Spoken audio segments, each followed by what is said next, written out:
మన VVIT university, absolute discipline, absolute education.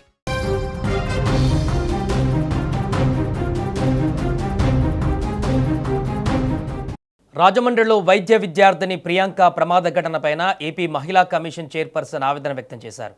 Priyanka మృతి బాధాకరమన్నారు. ఇక ఈ ఘటనపైన ఏపీ ప్రభుత్వం సీఎం చంద్రబాబు సీరియస్గా ఉన్నారని, నిందితులను కఠినంగా శిక్షించేందుకు అన్ని చర్యలు తీసుకుంటామన్నారు. ప్రియాంక కుటుంబానికి న్యాయం చేస్తామన్నారు. అయితే ఈ ప్రమాదం పైన కొందరు చేస్తున్న తప్పుడు కథనాలను ఖండించిన ఆమె బాధిత కుటుంబానికి మరింత బాధ కలిగించేలా వ్యవహరించవద్దని విజ్ఞప్తి చేస్తున్న ఏపీ మహిళా కమిషన్ చైర్పర్సన్ రాయపాటి శైలజతో మా సుమన్ టీవీ ప్రతినిధి Kiran face to face. Doctor Priyanka అంత్యక్రియలు అయితే స్వగ్రామంలో ముగిసాయి. అయితే ప్రియాంక కుటుంబ సభ్యులను కలిసేందుకు ఏపీ మహిళా కమిషన్ శైలజ గారు వచ్చారు. వారిని అడిగి అన్ని విషయాలు తెలుసుకుందాం. మేడం, ప్రియాంక ఘటన ఎలా చూడాలి? ఎలా అంటే అది జరగకూడని ఒక ఘటన. ఎవరు కూడా సరదాగా బయటకు వెళ్ళిన మనిషి అలా అయిపోద్దని ఎవరు కూడా ఎక్స్పెక్ట్ చెయ్యం కూడా. సో చాలా బాధాకరం అదైతే ఏదైతే జరిగిందో. సో యాక్చువల్లీ ఫాలోఅప్ చేస్తూనే ఉన్నాము, ఎస్పీతో కూడా మాట్లాడుతున్నాం ఏమైంది ఏంటి. ఎందుకంటే కొన్ని ఛానల్స్లో అది సరైన సెక్షన్స్ పెట్టలేదనో, లేకపోతే డిలే చేస్తున్నారనో, లేకపోతే ఎవరో కాపాడాలని, ఇవన్నీ కూడా అంటే అన్నెసెసరీ ఇన్ఫర్మేషన్, అంటే వాస్తవాలు లేవు దేంట్లో. ఓ పక్క ఫ్యామిలీ బాధలో ఉంది, ఓ పక్క ఇలాంటి అండగా ఉండాల్సింది పోయి ఇలాంటి న్యూస్ అనేది సోషల్ మీడియాలో తిరగటం ఇస్ వెరీ అన్ఫార్చునేట్. సో అన్నీ కూడా మేము ఎప్పటికప్పుడు ఎస్పీ గారితో మాట్లాడుకొని ఏమైంది ఏంటి, టైం లైన్స్, మీకు ఎప్పుడు వచ్చింది కంప్లైంట్, ఎలా చేశారు, ఇవన్నీ కూడా కనుక్కుంటూనే ఉన్నాము. తాగుబోతులు చేసిన సంఘటనకి ఒక మహిళ బలైంది. దీన్ని ఎలా చూడొచ్చు? ఒక డాక్టర్, అదే గ్రామంలో డాక్టర్ సేవలు చేయాలని చెప్పి ఎన్నో ఆశలు ఉన్నాయి, ఆశలన్నీ మొత్తం నిరాశలు అయినాయి. ఎవరైనా సరే ఇలాంటి సిచ్యువేషన్లో ఉండటం ఇస్ వెరీ అన్ఫార్చునేట్ అనే చెప్తున్నాను. తాగినోడికి వాడు ఎలా ఉండాలో ముందు తెలియాలి. రోడ్ ఎక్కి డ్రైవ్ చేసి లేకపోతే థియేటర్కి వెళ్ళి గొడవ పెట్టుకొని అక్కడి నుంచి వాళ్ళ నుంచి పారిపోతూ అంటే పాప అమ్మాయి జస్ట్ ఆ టైంలో అక్కడ ఉండటమే ఇంకా బ్యాడ్. అది చాలా తప్పు. అందుకనే వాడు చేసిన ఇష్యూ ఏదైతే ఉందో అది ఆల్మోస్ట్ ఇంటెన్షన్తో వాడు అదే ఆ సోయిలో ఉన్నాడో లేదో తెలీదు, బట్ అక్కడి నుంచి తప్పించుకొని ఇంటెంట్ 2-3 సార్లు గుద్ది చేయటమే ఆల్మోస్ట్. అందుకే కల్పబుల్ హోమ్సైడ్ కింద పెట్టారు సెక్షన్. వాళ్ళని ఎవరు వదిలేం. వాడు తాగున్నాడు కదా, సెన్సెస్లో లేడు కదా, అయ్యో అని చూడటానికి ఏం లేదండి. తాగున్నాళ్ళు ఎంతో కొంత బయటకు వచ్చి డ్రైవ్ చేసినాడు ఎంతో కొంత ఇదిలో ఉంటాడు. సో డెఫినెట్లీ అది వదిలేదైతే లేదు. ఆల్రెడీ గవర్నమెంట్ సీఎం గారు కూడా రెస్పాండ్ అయ్యారు. సిస్టమ్స్ అన్నీ కూడా పక్కాగా, ఎందుకంటే ఏ సెక్షన్ పక్కాగా పెడితే వాడు బయటికి రాకుండా ఉంటాడు అనేదే ప్రతి ఒక్కరు కూడా చూస్తారు. కొంచెం టైం తీసుకున్నా హడావుడిగా పెట్టి ఏదో వాడికి ఎక్కడ కూడా లూప్ హోల్స్ అనేది తప్పు చేసిన వాళ్ళకి ఇవ్వకూడదు. సో ఆ రకంగా వర్క్ చేస్తున్నా అందరూ.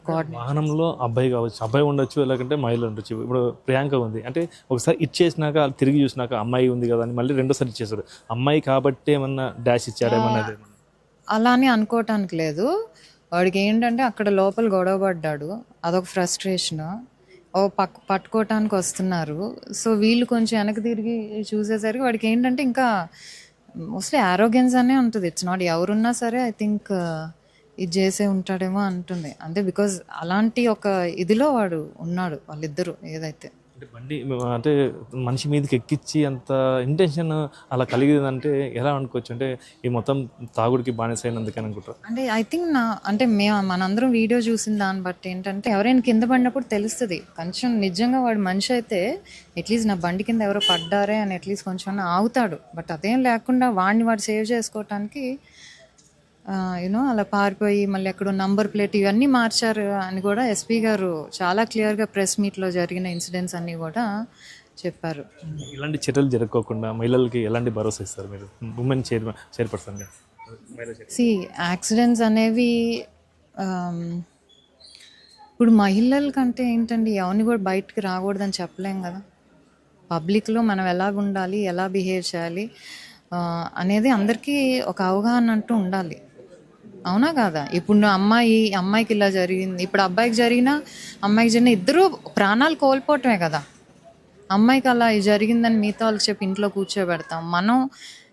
మన ఇంట్లో మనం చెప్పుకోవాలి, రే నువ్వు తాగావు, నువ్వు ఇంట్లో కూర్చో, బయటికి వెళ్ళమాక, మంచిది కాదు. ఇలా మనం చెప్పుకుంటూ ఉండాలి పిల్లలకి. ఐ థింక్ ఒకటి బీటెక్ ఏదో అయిపోయినట్టుంది, మరి రెండో అతని ఏజ్ నాకు తెలీదు. సో తల్లిదండ్రులుగా మనం ఎలా ఉండాలి, బయట ఎలా బిహేవ్ చేయాలనేది మనం చెప్పుకుంటూ ఉండాలి పిల్లలకి. నువ్వు తాగితే ఇంట్లో కూర్చో, బయట రోడ్డుకి ఎక్కే ఇది లేదు, నీ వల్ల ఎవరో ఒకరు ఇబ్బంది పడవచ్చు అనేది వాళ్ళకి కొంచెం సోషల్ రెస్పాన్సిబిలిటీ ఇదంతా కూడా మనం చెప్తూ ఉండాలి. మేడం, ఒక మహిళగా మీరు నిందితులకి ఎలాంటి శిక్ష పడితే న్యాయం జరుగుతుంది అనుకోవచ్చు? వాటికి సిస్టమ్స్ ఉన్నాయి, కోర్ట్స్ ఉన్నాయి. ఒక మహిళ మీద చేస్తే వాడిని వెంటనే చెప్తాం. చిన్నపిల్లల మీద అఘాయిత్యాలు చేసినా, మహిళలు రేప్ చేసినా, ఇలాంటిది చేసినా చేయాలి. కానీ మనకు ఇది లేదు కదా, కొన్ని ప్రొసీజర్స్ ఉన్నాయి, అవన్నీ ఫాలో అవ్వాలి. కాబట్టి అవి కరెక్ట్గా జరగాలని మనం ప్రయత్నం చేస్తాం.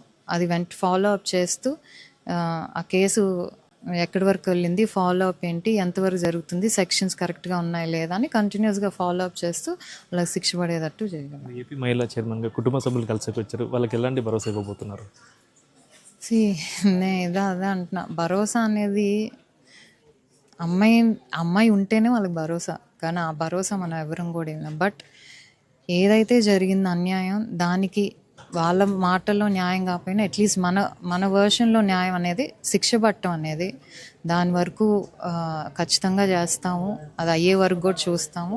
అలాగే సీఎం గారు ఆల్రెడీ రెస్పాండ్ అయ్యి ఐ థింక్ కొంచెం ఫైనాన్షియల్ ఎయిడ్, ఐ థింక్ 20 లక్షలు కూడా ఎక్స్గ్రేషియా ప్రకటించారు. సో ఎంతవరకు చేయగలం? బికాజ్ ఆ పాపను తిరిగి తీసుకురాలేము, కూతుర్ని తిరిగి ఇవ్వలేము, కానీ సపోర్ట్ సిస్టమ్స్ మేమంతా ఉన్నాం అని ఒక భరోసా అయితే ఇవ్వగలం వాళ్ళకి. ఇలాంటి ఘటనలకు పాల్పడుతున్న నిందితులకి ఉరి శిక్ష వేసే చట్టాలు రావాలని చెప్పేసి ఉమెన్ కమిషన్ చైర్మన్ శైలజ గారు తెలిపారు. ఇది ఒకటి పరిస్థితి. శివప్రసాద్, వికాస్, కిరణ్, సుమన్ టీవీ,